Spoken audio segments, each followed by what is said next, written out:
Good morning, good afternoon, or good evening, my fine friends. Welcome to the 24th episode of the 11th season of the Tom Petty Project podcast. I'm your host, Kevin Brown. This is the weekly podcast that digs into the entire Tom Petty catalogue, song by song, album by album, and includes conversations with musicians, fans, and people connected with Tom along the way. Before we head over to social media, I just wanted to mention that I finally had some time to sit down and listen to Benmont Tench's new album, The Melancholy Season, which I thoroughly enjoyed. There are fairly obvious parallels, I think, between Benmont's folk delivery and that of Leonard Cohen. But I also get little flavors of one of my other favorite artists, Mark Knopfler, on this record.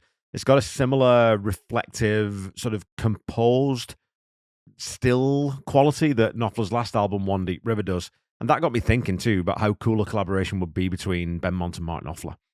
Two virtuoso instrumentalists who understand how to work with someone else perfectly. You know, that'd be the dream. But anyway, go check out The Melancholy Season. It really is a fantastic record. Takes a lot of directions that you wouldn't necessarily expect from Benmont.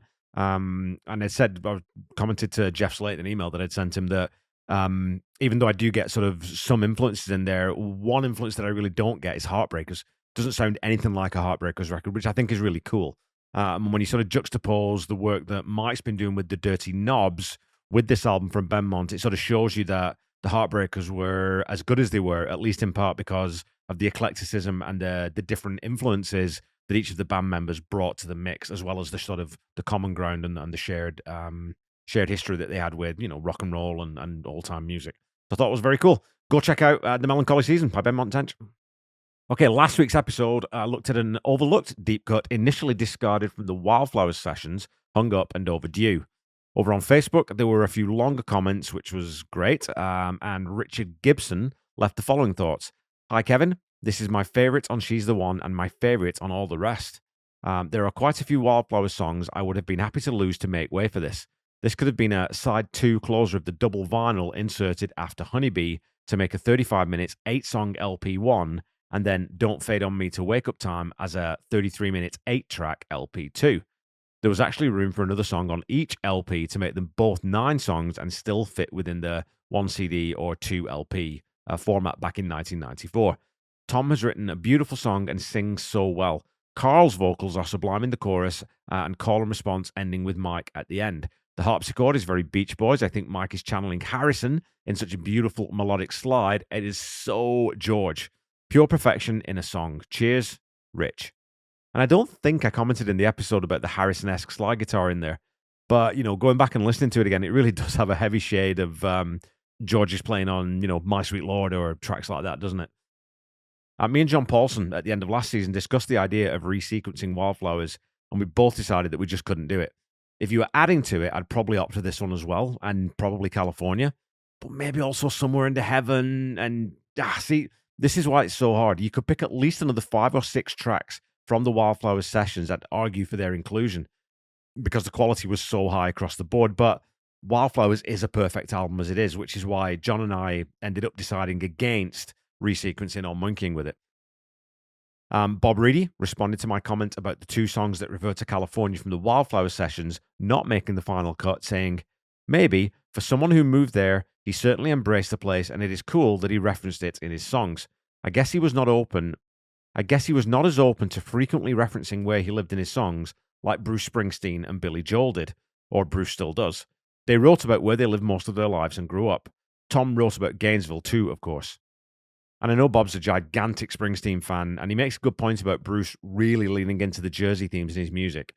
And I think sometimes he strays into that place where you can lose a little bit of universality, which is maybe what Tom was trying to stay away from more often. But, you know, of course, both men were masters of their craft and very different artists in so many ways. Executive producer Paul Roberts commented, Kev, great pod as usual. Thanks as always, Paul. This tune always sounded really familiar to me, and for ages I couldn't make the connection. Anyway, after your Lennon comment, I checked out Free as a Bird, the track released from the Beatles anthology. Lennon vocals, check. Ringo drums, check. Harrison slide, check. Jeff Lynne production, check. Have I missed anyone? Keep it up, mate, and thumbs up. Well, again, thanks for listening, Paul, and likewise for always sharing your thoughts. Obviously, this wasn't a Jeff Lynne production, but I understand what you mean. It all comes together to feel Very familiar, very comfortable to fans of any of those artists, doesn't it? But yeah, it really was that sort of Lennon-esque vocal, the production at least on the vocal that really sort of swayed me that way. The wonderful Jack McNeil left a full thesis on this one on Facebook, which I would encourage you to go and read. I won't read it in full, but I did want to mention it and just pick out a couple of things. He opened by saying, "On some days, Hung Up and Overdue is my favourite Tom Petty song. Eternally resonant sentiments like, we're overdue for a dream come true, long time, nothing new, and she's tired of her job and the snow, we both need somewhere to go. A perfect encapsulation of that low place and that prayerful stance, willing oneself to move forward to something better." And yeah, Jack, I mean, for me, this shows you how wide and deep Tom's catalogue is, that a penultimate track on a hybrid soundtrack, ends up being one of someone's favourite Tom Petty songs. Jack goes on to say, to your point about that particular lyric, a gift from the sun to the moon, it seems like a philosophical twist on the ELO song, From the Sun to the World. Hence Benmont's suggestion that this would have fit well into the Lynn era of the band. And this is as good a call as any as to why Benmont made that connection. And I was stewing this over, actually, over the past week after I recorded the episode. And I think that perhaps what it might be alluding to is the passing of a torch from one period of life to the next, using the two phases of the day as the bones to drape that on. As I hope something changes soon follows it, it does feel like a transitionary comment to me now that I've thought about it more. The sun hands off the good stuff to the moon and says, you have to take care of this now, my time is over, if that makes sense. But whatever it does mean, it's a wonderful, enigmatic little line. Over on Instagram, the queen of ratings predictions, Lisa Kelly Pennington, is now at 11-1-1 and left the following comment. Great episode. I was so excited about your comment from Paul Zollo. I never realized that the title doesn't appear in the song. Thanks for pointing that out. And Lisa, I was thrilled that Paul took the time out to comment on that episode too. One of those people who, yeah, he's sort of one of those people he is as wonderful as you want him to be and as you think he probably is. Everything you think about him is probably true. He's just a very nice man. That is what it comes down to. He's just a good human being. Over on Blue Sky, my pal Steve Ursel wrote, I was immediately thinking Beach Boys with the Out on Safari to Stay line, and it all makes sense now with Carl Wilson on the track. This song is the one on the album that sounds most obviously like the Wildflowers album to me. Really good song. I love the little guitar solo. Very Harrison-esque. And I definitely agree that this one feels the most like a Wildflowers song. You can sort of see why California was just outside the reckoning, though I do think it would have worked. But Hung Up and Overdue is such a grand, sweeping type of song. So actually, maybe with several of those longer pieces on Wildflowers, that could have played into the decision to leave this one from the final sequence. But anyway, yeah, thanks as always for listening, Steve. Okay, well, that's all your social media for this week, meaning we can get started on this final track from Songs and Music from She's the One. Thanks as always for your wonderful comments, folks. It's time to talk about, arguably, the strangest recorded track in the entire Heartbreakers canon, Airport.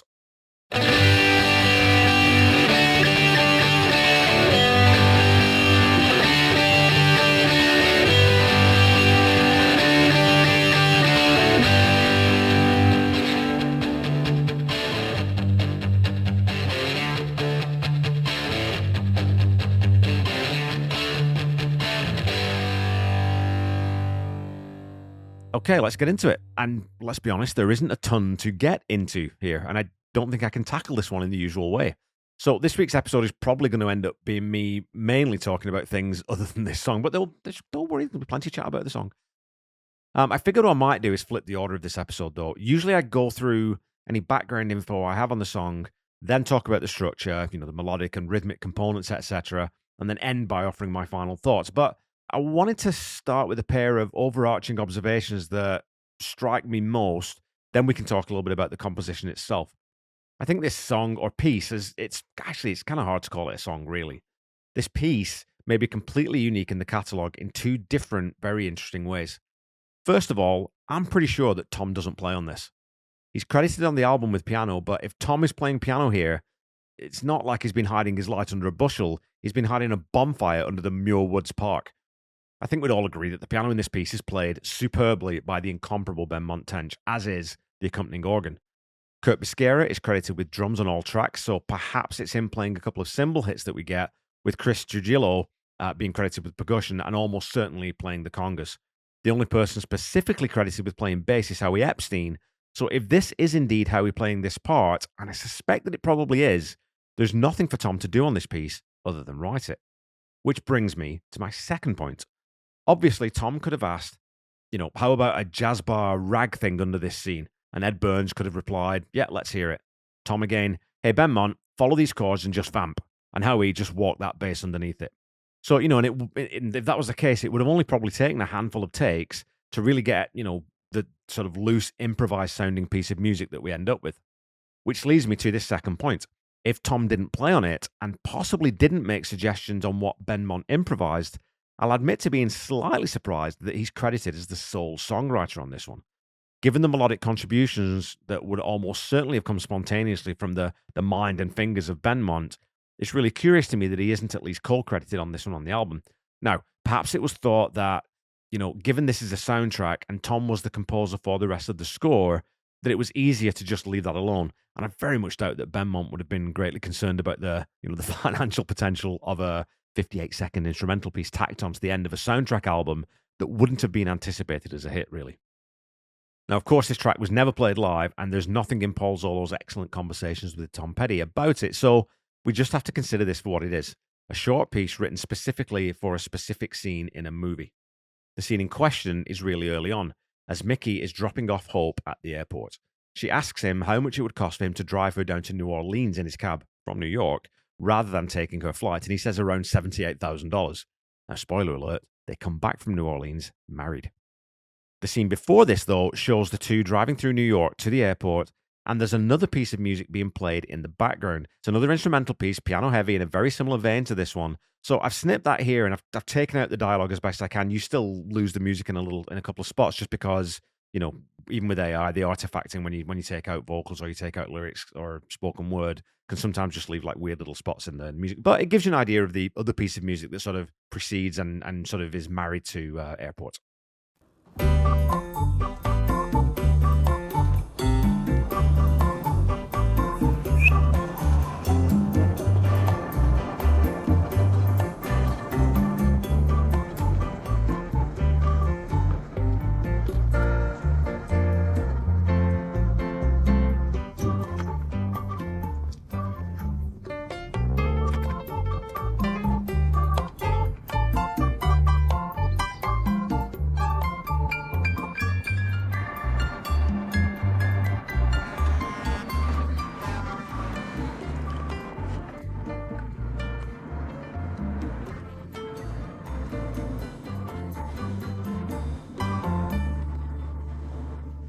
There you go. Interesting. Interesting that didn't make the album too, because, if Airport makes it, why doesn't this one? Or put them together and make it one track? I don't know. Anyway, so what are we listening to with Airport? Benmont's piano comes blazing down the piano keyboard with a very dry staccato descending run, accompanied by that walking bass line underneath. Immediately also, the congas are nice and present, with the higher register drum being in the left channel and the bassier conga in the right. It's a really nice shuffled groove, with Benmont dancing all over the modified 12-bar blues progression to dazzling effect. You could almost imagine this entire piece being the solo in a longer song. Now, at the 21-second mark, Benmont steps up into the high range at the far right end of the piano, trilling his way through some very lively light work before beginning an arpeggiated step down that cuts across the root chords and syncopates the changes at the same time. A superb piece of playing. Behind all this, the organ is mainly adding stabbed punctuation points before widening out into a more expansive Washam color in this descending run and in that sort of section of the chord progression. The piece then ends with Benmont's piano and organ pushing us home with an abbreviated, punchy, descending lick.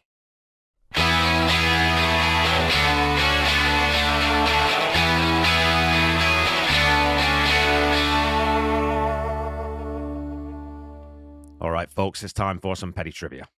Your question from last week was this. Before heading out to tour the debut record, the Heartbreakers played 2 warm-up gigs at which Florida location? Was it A, the Galaxy Lounge in Cocoa Beach, B, Dubs in Gainesville, C, Button South in Hallandale Beach, or D, the Roxy in Clearwater? Well, this was a bit of a sneaky one. The first 2 dates that the Heartbreakers played ever that I can find recorded were in Tampa at the Performing Arts Center. But of the options I gave you, your answer is the Galaxy Lounge. Before heading up to Boston to play a mini residency at Paul's Mall, the Heartbreakers hit the Cocoa Beach spot on December 3rd and 4th. Now, I haven't been able to track down a set list for those gigs, but chances are it would have included the songs on the official live leg bootleg release. The Heartbreakers never did play dubs as far as I know. Mudcrutch obviously cut their teeth there, but I couldn't find any records of the band going back once they changed over to the Heartbreakers. Similarly, I didn't see any examples of them playing either Button South or the Roxy, so if anyone knows differently, I'd be happy to be corrected. Your question for this week is this. Benmont Tench's new release, The Melancholy Season, was released on Dark Horse Records, but which artist, very much adjacent to the Heartbreakers, founded Dark Horse Records? Was it A, Jeff Lynne, B, Johnny Cash, C, George Harrison, or D, Bob Dylan?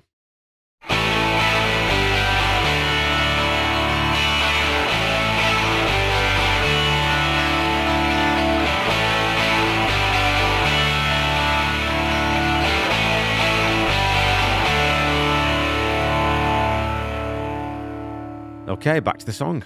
It's a tight little bundle of keyboard virtuosity from Benmont Tench with a lazy, groove-soaked accompaniment from Howie Epstein and Chris Trujillo, and I never know how to say that, in the rhythm section. As I mentioned, it's a real outlier in the Heartbreakers catalogue for the reasons I gave you earlier, and Tom's participation or non-participation instrumentally is really interesting to me. Of course, an artist like Michael Kamen didn't play any of the instruments for most of his scores, so it's possible that Tom actually charted what he wanted Benmont to do, but from all the footage we've seen of the band working in the studio, it seems somewhat unlikely that Tom would have been prescriptive to the point of actually writing out the part he wanted Benmont to play, or even steering it beyond, offering feedback on which take he preferred.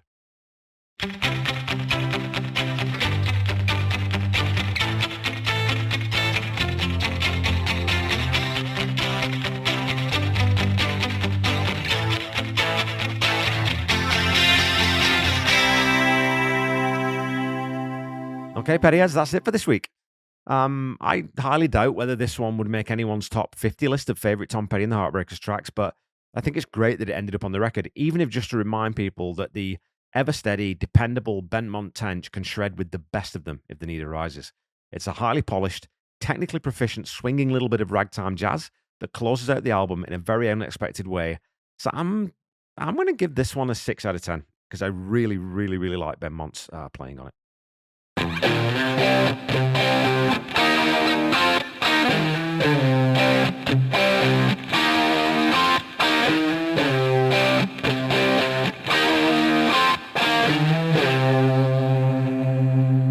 The Tom Petty Project is a proud member of the Deep Dive Podcast Network. Go check that out at at deepdivepodcastnetwork.com. Lots of stuff there, lots of good people making good shows. You can also check out my other podcasts, Seaside Pod Review, a Queen podcast that I do with my best friend Randy Woods, and the Ultimate Catalogue Clash that I co-host with my other great pal, Corey Morissette. I was actually just down in Corey's hometown of Weyburn, helping out this past weekend with a fundraiser quiz that they were putting on for the Weyburn Theatre, which is a new movie, an independent co-op movie theatre that they're hoping to build as a community asset in that town. It's a city. It's a city of 11,000, and they raised, I think, $30,000 in one evening, which was pretty cool.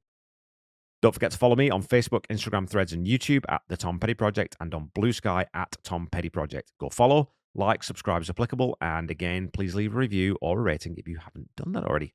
Keep talking to me on social media, and I'll keep reading out your comments on the show. And as your weekly reminder, the Tom Petty Project is not affiliated with the Tom Petty Estate in any way, so when you're looking for Tom's music, please visit official streaming platforms and go to your local independent record seller to grab some physical media.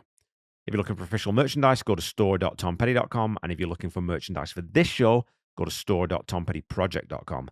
Don't forget to check out the Tom Petty Nation and Tom Petty Fans Forever groups on Facebook. And make sure you check out Tom Petty Radio on Channel 31 on Sirius XM. Until we meet again next week, keep listening to and sharing Tom's music. Try to be kind. Try to say, I love you to someone at least once a day. Stay safe and healthy, and I'll be back with you next week to wrap up songs and music from She's the One with the wonderful John Paulson. Bye-bye.